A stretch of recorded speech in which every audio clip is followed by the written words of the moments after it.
Previously on Alan Wake, Alice has been kidnapped. Alan, please help me. Alice? You'll do exactly what I say if you ever want to see your wife again. I can't tell anyone except my agent Barry. Damn it, Barry, they'll kill her! You're my best friend, and I'm worried that you're not right in the head. The ransom is a manuscript I supposedly wrote that's coming true before my eyes. It happened just the way it was on that page. So dark. I have found only a few scattered pages. I want the entire manuscript. The deadline is in 2 days. I found Mr. Wake's pages.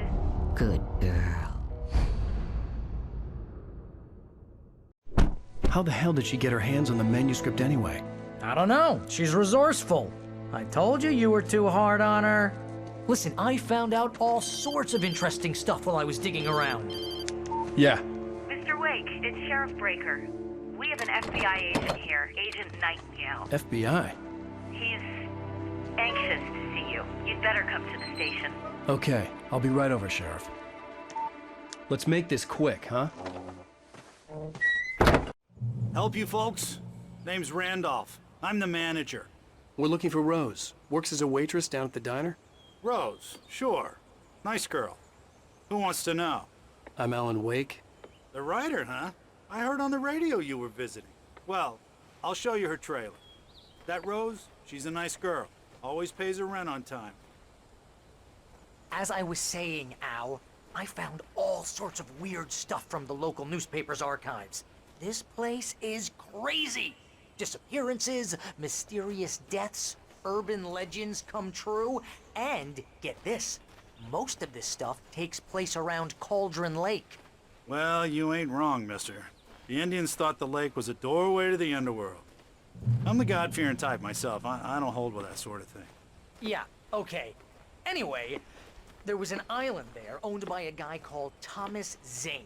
Now, some of the articles I found about him make him out to be a famous writer, but I ran a bunch of searches, couldn't find a single thing he wrote. Zane was heavily into diving, so much so that the place came to be called Diver's Isle. But the volcano under the lake erupted in 1970, and Zane went down with the island. Yeah, how about that? It was there in the morning, as if it had fallen from the sky. But it would take a tornado to lift something like that. We're damn lucky it didn't crush any of the trailers.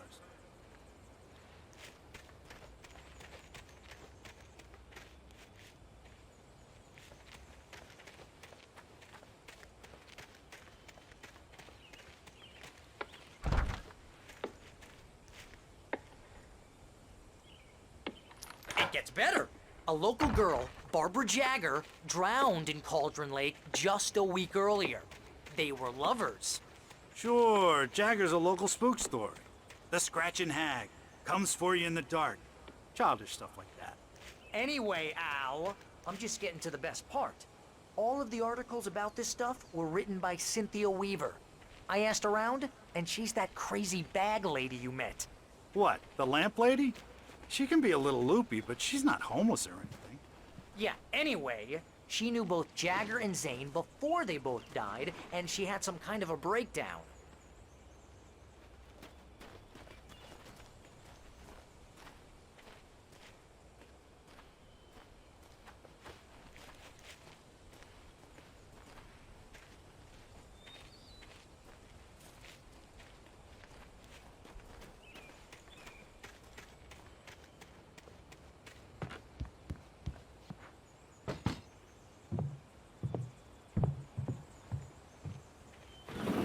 Welcome to... Oh dear. Mr. Wake. I'm so glad you're here. Rose, you have my manuscript? Oh. Oh yes. Yes. Please, come in. Hey, this is really good. Rose, Yes, my manuscript. I really need it. I understand. I know what you need. A muse to inspire you. Oh, for Barry. She doesn't have anything. Yeah, hey, Al? Al, what's... Oh... Barry! What? What?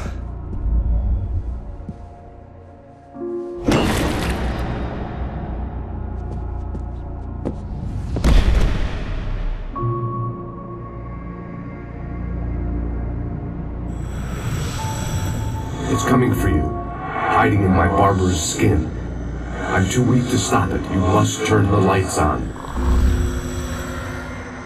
I promised I'd come visit you and your lovely wife. You must finish what you started. I insist. You must turn the lights on. Turn the light on. Back to work, boy.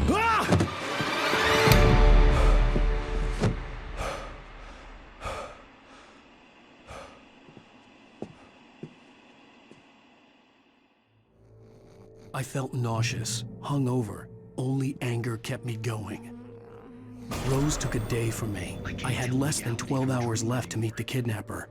All I could do was get Barry into the car, work something out once I got on the road. Very strict. I'm running faster and faster.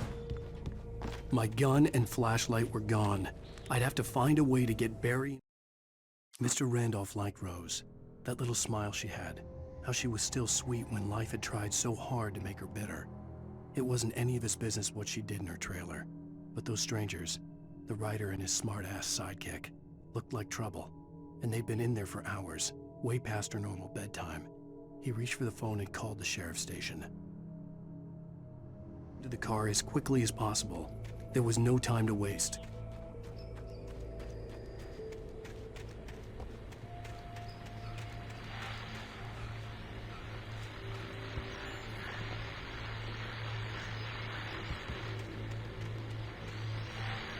I just stepped outside to catch a breath of fresh air. Let me tell you, the weather's getting heavy. Nights like this make me especially glad I'm here talking.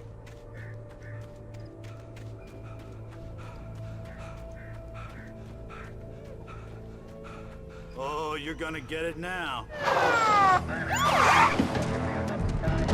God knows what you've done to that poor girl. This is Agent Nightingale, FBI! Get him up, Hemingway! You're under arrest! You move a muscle, I'll unload right in your goddamn face! Stay right where you are, Blaine!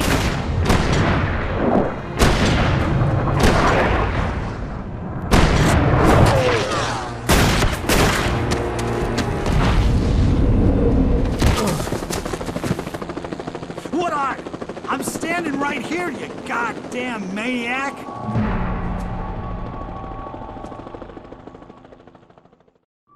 I hated to leave Barry behind, but there was no way I'd miss my appointment with the kidnapper. Mr. Wake, come on! Make it easy!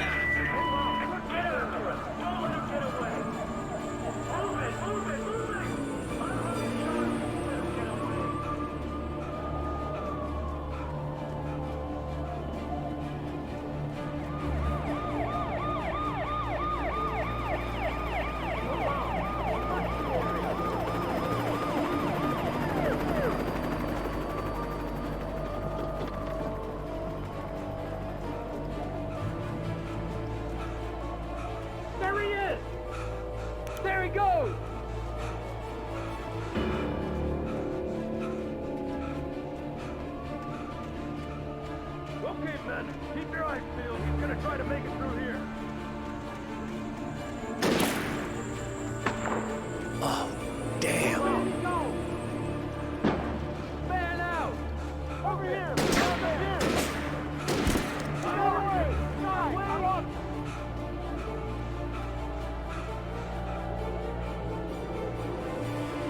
God damn it! Where'd he go? Lead the way! Keep an eye out!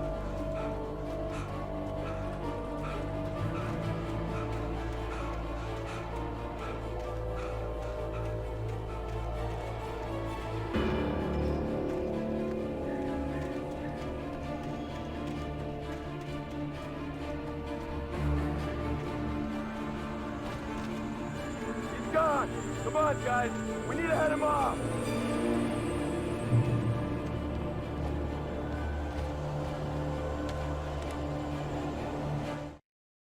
For decades, the darkness that wore Barbara Jagger's skin slept fitfully in the dark place that was its home and prison. It was hungry and in pain. It dreamed of its nights of glory when the poet's writing had called it from the depths and given it a brief, terrible taste of power and freedom. The rock stars had stirred it from the deep sleep the poet had sunk it back to in the end. When it sensed the rider on the ferry, it opened its eyes.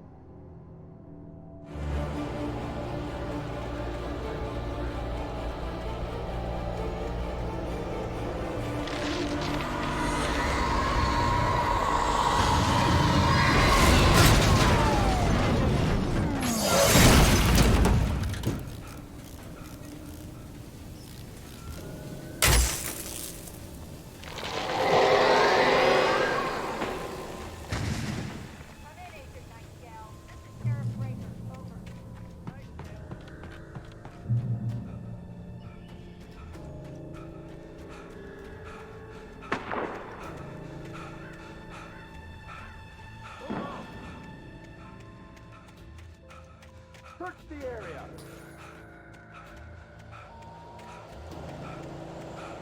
Stay sharp. This way. Over here.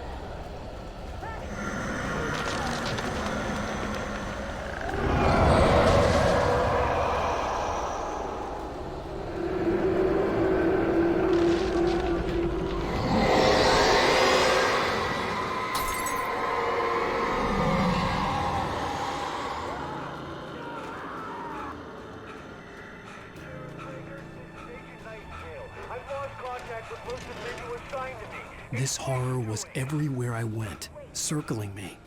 The cops didn't stand a chance. They were after a rider, not a monster.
This is James. Mulligan, Thornton, come in. Over.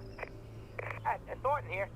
James, we got both Wheeler and Rose in custody. They didn't put up a fight or anything. Why, they were... Hey, what are you doing? Come on. Sit down and give me that. James, Mulligan here. Over. Go ahead, Mulligan. Over.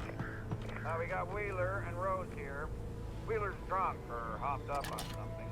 Speaking of which, that Fed had a... I could see the lights of the radio station in the distance. Over.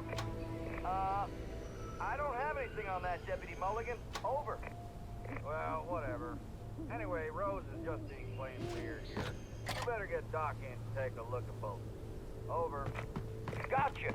You better get them here quickly. The Fed's gonna want to interview Wheeler. Over.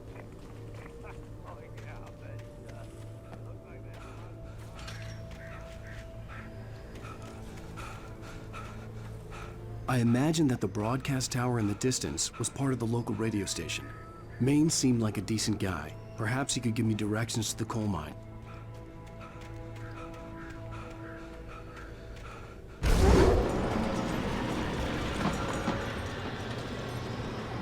Unnatural shadows clung to the gate.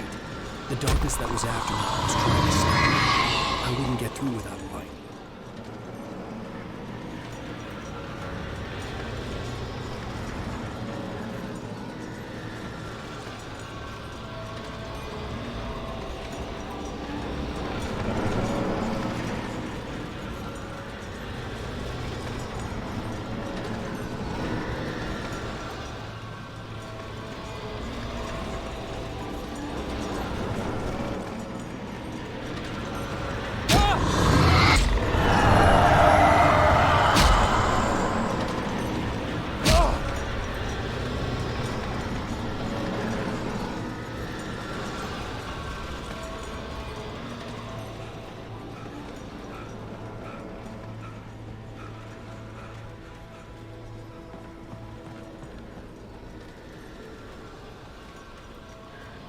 There was no power to the searchlight.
It took me a moment to recognize the flashbang grenades.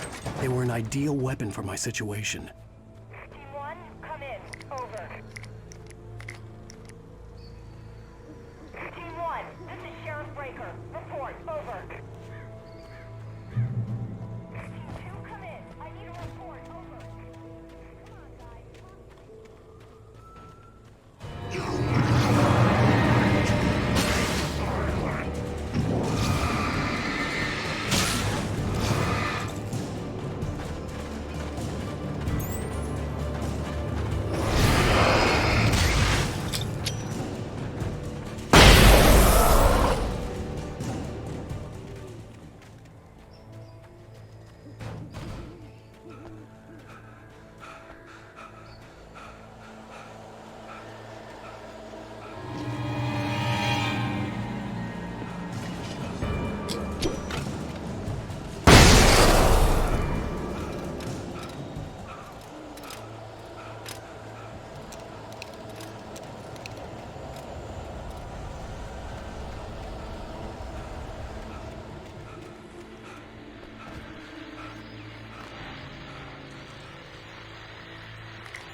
And here's another call. You're on KBF-FM with Pat Maine. It's Milt Peabody, Pat. What's on your mind, Milt? Well, I live near the trailer park, Pat, and there's a big ruckus. Up the road from me, too. What's going on, gal?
I hope Maine could lend me a car to get to the coal mine. Oh, why, hello, Lorna. What do you have for us? Well, I just don't see why the cops bother with the trailer park. What do you mean? It's a trailer park. Of course you're going to have trouble in a place like that. I mean, what do you expect? The sheriff should be helping us normal citizens instead of wasting resources on those people. Well... Let the trash sort themselves out. I'm sorry, but my granddaddy settled his right balls in 1911. Well, thank you very much for that, compassionate viewpoint, Lorna. Oh, here's a little surprise. The famous writer Alan Wake just walked in. Folks, I'm gonna see if I can talk him into an interview. Come on in, Mr. Wake.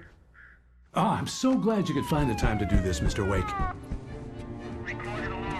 Nowhere to run now, Dan Brown. You back away from me. Don't hurt. Whoa. Everyone calm down. Put the gun down. We're all friends here, right? Cool your jets, Nightingale. We got him. Judas Priest! What the hell's the matter with you? There's a civilian in there.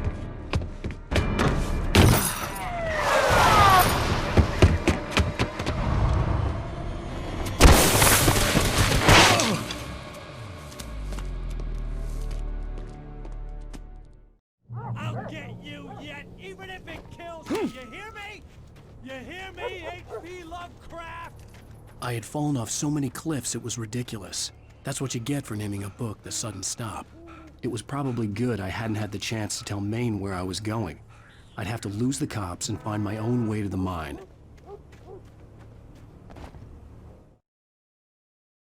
Nightingale stared through the broken studio window into the dark woods. He turned around, started to walk out, but Maine grabbed his arm. "Young man, you almost shot me.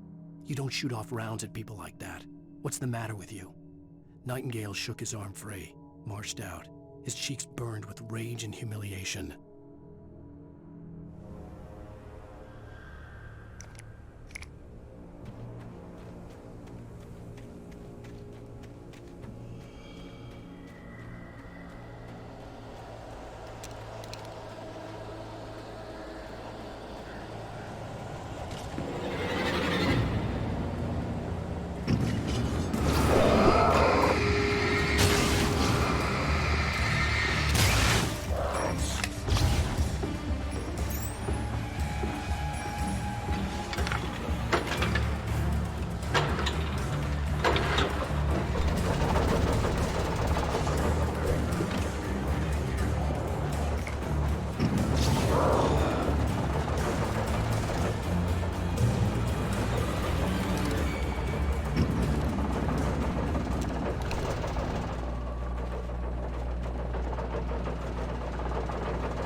There was no sensible reason for the power company work lights to be here. It was almost as if they'd been left for someone like me to use.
Sarah trusted her gut, and her gut said Agent Nightingale was an asshole. He felt wrong, and it wasn't just the smell of stale booze. It was in the way he flashed his badge, pulled rank, the look in his eyes when he wanted answers. Where was Alan Wake? What was this about an accident? Where was his wife? And most importantly, why did she let Wake go? He wouldn't answer her questions. Federal business was all he'd say.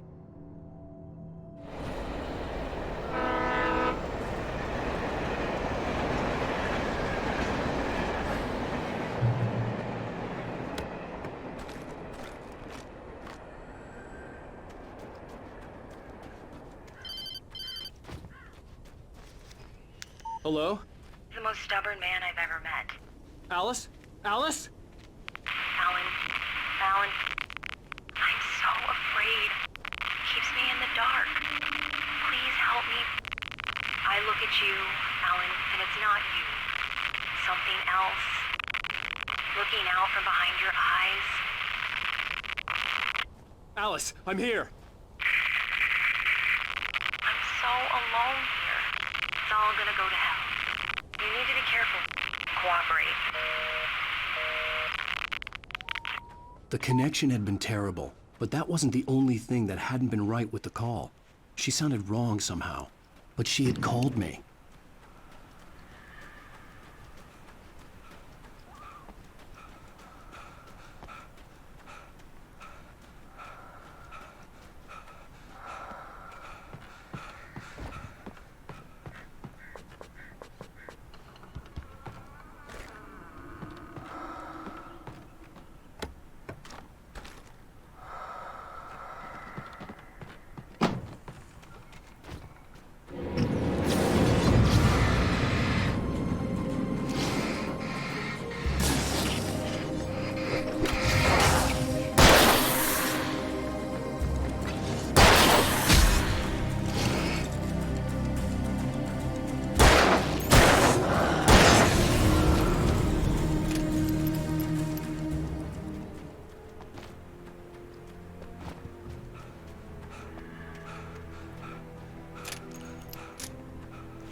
The pipe wrenched itself loose from the bridge's steel framework.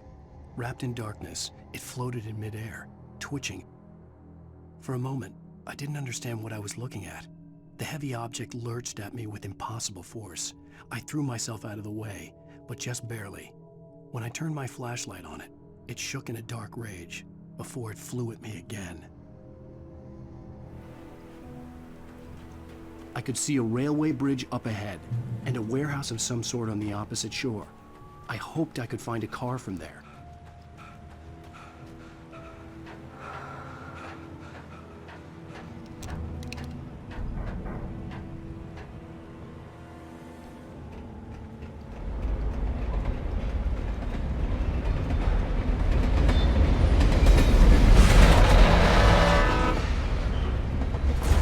That was pursuing me was growing stronger, and it was taking over everything in its path.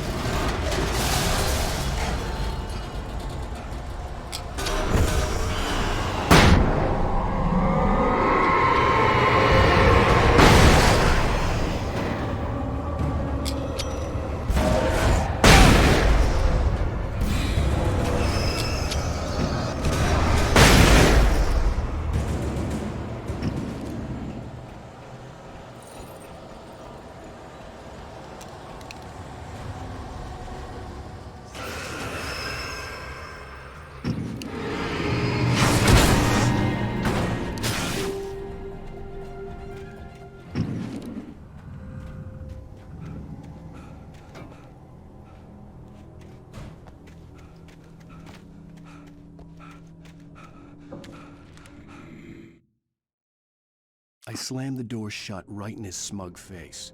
He pleaded for me to open the door. True to form, the asshole actually thought I would obey. I had no sympathy left, no guilt either, not for him. I took a moment to savor the scream.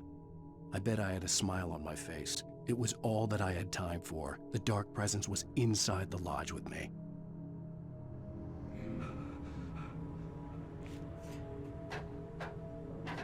As a teenager, just starting to get interested in writing, Stephen King had been a source of inspiration to me. I thought about all the inanimate objects that had come to life in his books. No one is safe in a good horror story. Certainly not the protagonist. That's what makes them fun. This was anything but. The darkness could possess anything, and it was getting closer.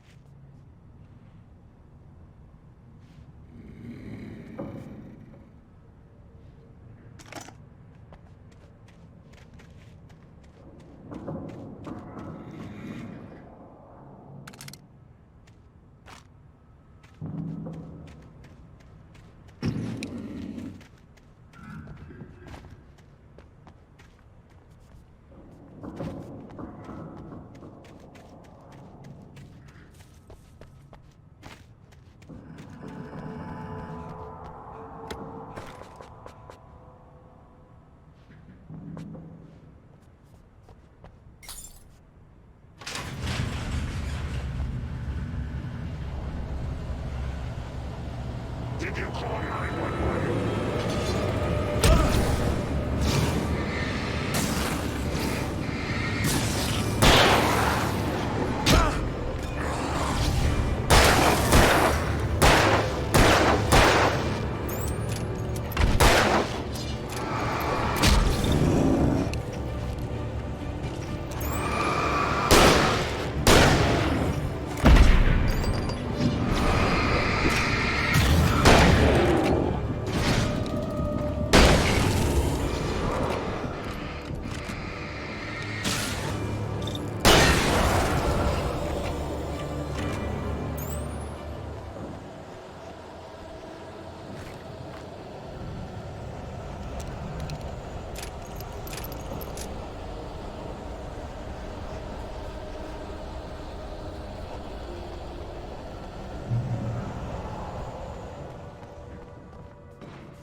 The darkness surged towards me, sucking everything loose from the ground into its depths, tugging at my clothes. I saw the flare the kidnapper had dropped and threw myself towards it just as I felt my feet leave the ground. The darkness embraced me with the force of a tornado. Somehow I managed to light the flare. The darkness roared and cast me away. I fell toward the dark waters of the lake far below.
never been this glad to see the sunrise.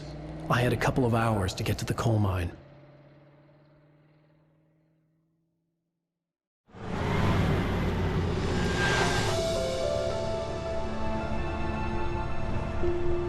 The coal mine wasn't far now.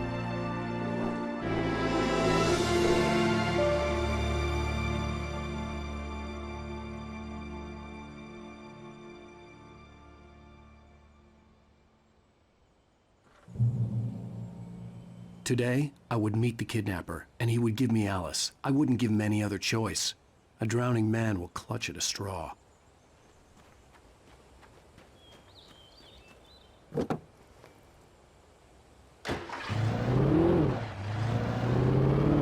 by little, without realizing it, I'd come to believe that the story in the manuscript was coming true. The current of its narrative had taken me deeper and deeper into dark waters. Alice had been taken from me. Barry was probably in jail. I was a fugitive from the FBI. The whole world taken over by the dark presence was trying to destroy me. It all felt real, but it matched a textbook case of insanity.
This is Pat Main, and you're listening to KBF-FM. Folks, I want to apologize for kind of abandoning you to that looping music track last night, but I was detained.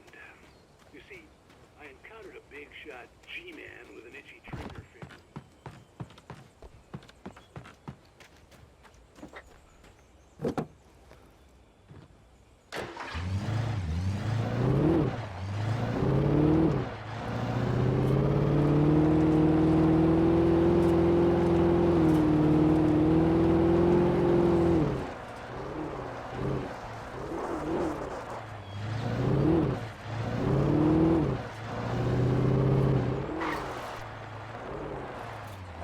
I was early. I was supposed to meet the kidnapper at noon in the main building. The coal mine was quiet. It was a museum now.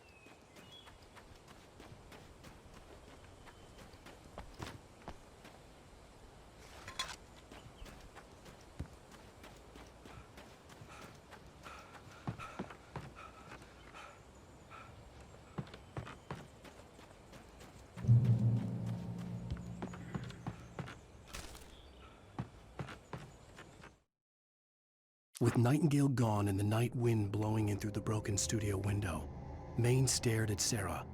The sheriff looked away. Maine's voice shook with barely controlled anger. That boy's doing more drinking than thinking. I hope you know what you're doing, Sarah. He's got a sickness in his eyes. You take my word for it. He wants Wake for a reason, and it's not for anything good.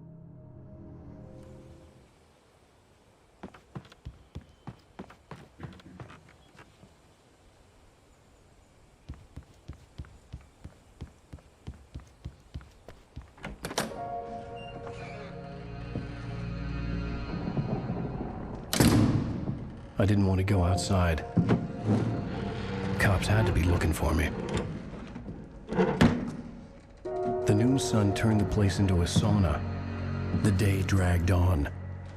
Different scenarios ran through my mind. Ways of how I'd torture the kidnapper to get Alice back. Or the different horrible things he could have done to her. I imagined her dead. I had no way of knowing she was still alive. It was killing me. I was running on blind hope. It was all a waste of time. The bastard never showed up.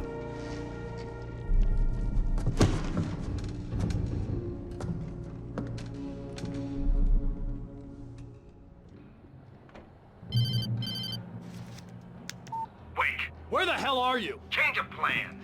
You know where Mirror Peak is? It's a big mountain north of where you are. You follow the path from the mine, you can't miss it. There's a lookout point there. I'll be waiting. I'm through being jerked around by you. You want to see your wife alive? Because if you do, you better watch what you say to me. Do we understand each other? I want to talk to Alice. Yeah, and I want the manuscript. Don't keep me waiting, Wake. Hello?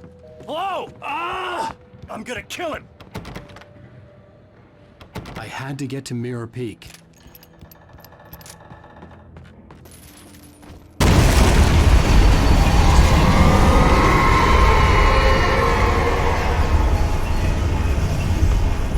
It was close. Maybe closer than ever before.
When Thomas Zane fell for Barbara Jagger, it happened fast.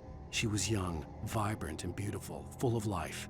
He had never been a very happy man, and without any seeming effort, she had changed all that. Zane felt good for the first time in his life. Everything she did was another piece of a jigsaw puzzle he hadn't even known he'd been missing. And best of all, she made the words flow, strong and sharp. She was his muse.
side ahead was to go through the building. I had to find a way to avoid electrocution.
Some of the taken retained echoes of their former selves, but these were just the nerve twitches of a dead thing.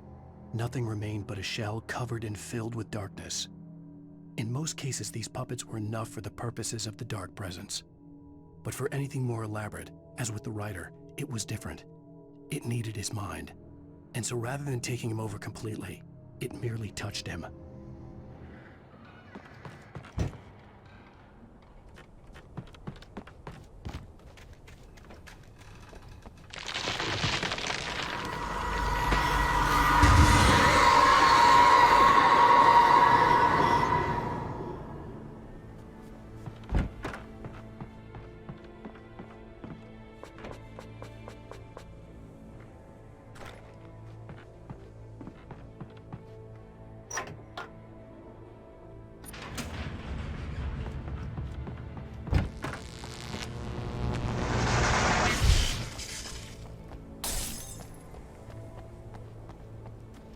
There was no way the flashbang grenades were standard power company equipment.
I stared through the bars of the jail cell.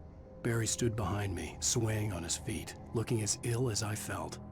Agent Nightingale stood on the other side of the bars with Sheriff Breaker. Nightingale had a stack of manuscript pages in his hand. He seemed unhinged as he gloated. "Well, I've got you now, Raymond Chandler. It's all here. All the evidence, including conspiracy to murder a federal agent."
I had no real plan. I was going to give the kidnapper all the manuscript pages I had for Alice. If that wasn't enough, I'd hold him at gunpoint and make him talk.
The dark presence was moving ahead of me in the same direction I was going. A cold feeling settled itself in the pit of my stomach. Was it going for Alice?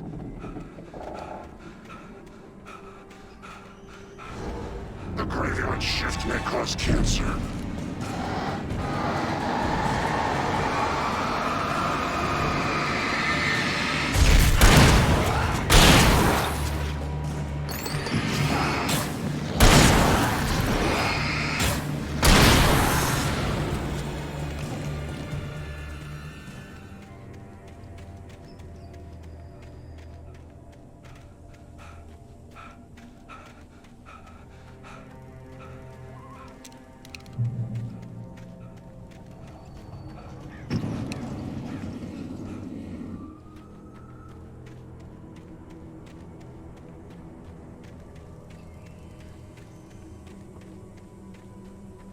The place was dead, a ghost town.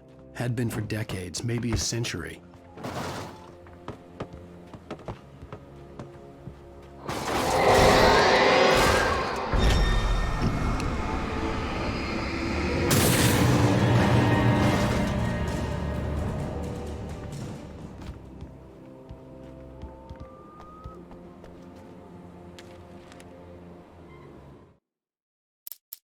Things were never as simple in real life as in fiction. I had lost count of the times I had wished there'd be a clear reason for my writer's block. Something to fight, something to lash out on. There wasn't. I was filled with doubt. I was nothing like the hero in my books. Alex Casey had gone through his life with single-minded determination, never wavering from his goal. Even now, I was angry at myself, angry at Alice, angry at Barry. I was fumbling and I had no plan.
I needed a key for the door.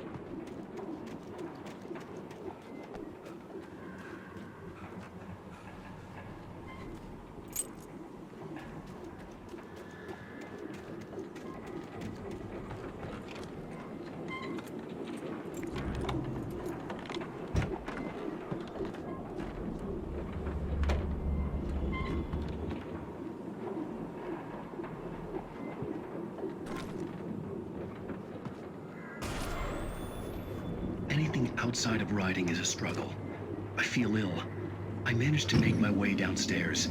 There's a shoebox filled with books and papers by Thomas Zane. It's very hard to focus, but I managed to read some of it. He's a poet, and a good one. He writes of muses and creators summoning fabulous things from a magic lake, using his powers to shape the world of a realm of gods and dreams and demons, dark things that wait for a chance to slip through, wearing the flesh of men as disguise.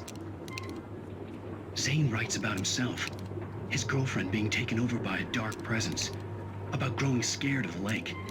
Zane believes it's a mirror to the gaping void of darkness above, where some Lovecraftian presence lurks. I crawl back upstairs. I'll borrow these things for my story. They ring true. They fit.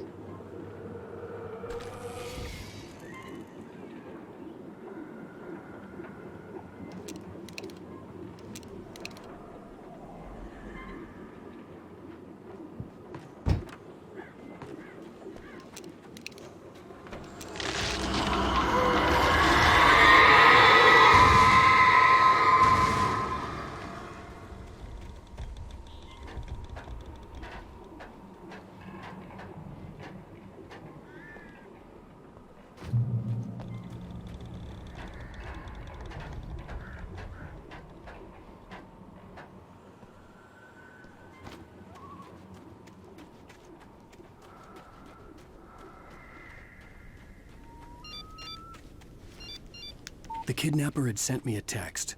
The message was full of spelling errors and insults. It was telling me to hurry up.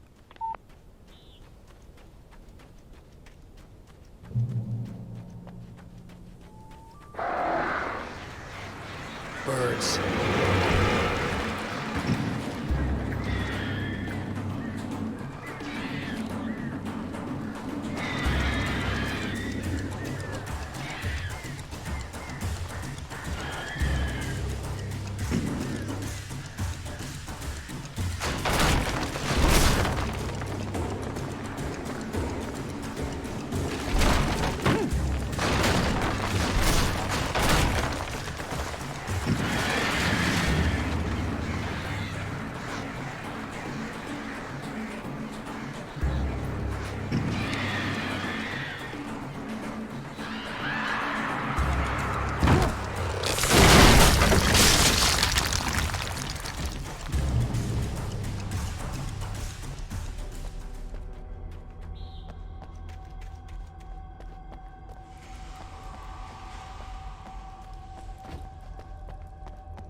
Even behind the closed doors and curtains of his grimy room at the Majestic, the local motel, Nightingale could feel the locals' eyes on him, the unrelenting pressure of their judgment. He forced it out of his mind. For all he knew, they could all be under Wake's spell already. You do what you have to do to get the job done. He took comfort from the bottle in his hand. Please, he thought, just let me get through this.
I'd have to make my way up this mine shaft in order to go on. Maybe the machinery could help me with that.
Great. Another cable car. Just great.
Maud had checked all of Stucky's rental cabins. There had been no sign of the Wakes. It was dark when he'd found their car parked at the end of the road by Cauldron Lake. It made no sense. They must have taken a wrong turn, but there was no sign of them, and the car had been there for hours already. Frustrated, Mott stood on the rotten ruin of the footbridge that had once led to Diver's Isle before it sank beneath the waves years ago. The boss wouldn't be happy.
I could see Cauldron Lake. I thought I could make out the spot where the island and the cabin had been. There was a light near it. It had to be a boat.